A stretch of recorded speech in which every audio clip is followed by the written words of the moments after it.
when we talk about word choices, one thing I like to think about is the emotion that they convey.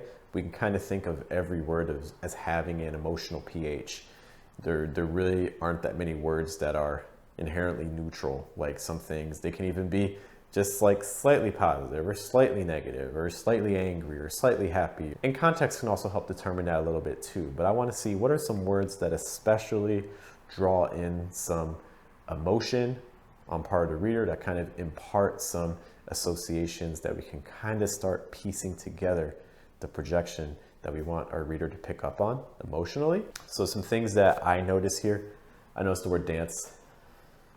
I would say that conveys a sense of positivity on part of the speaker, potentially.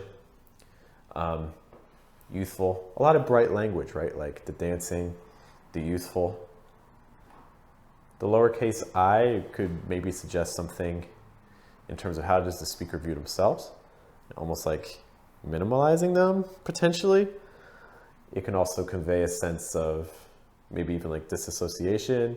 It could convey a sense of even like subordination or inferiority, potentially.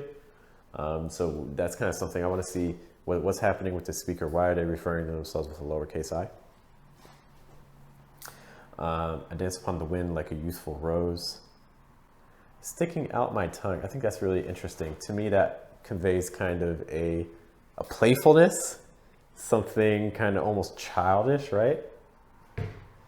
So that kind of also allows us to start thinking about how old do we think this speaker is? What do we know about this speaker? What don't we know and need to figure out before the poem ends? But I do like this sort of playfulness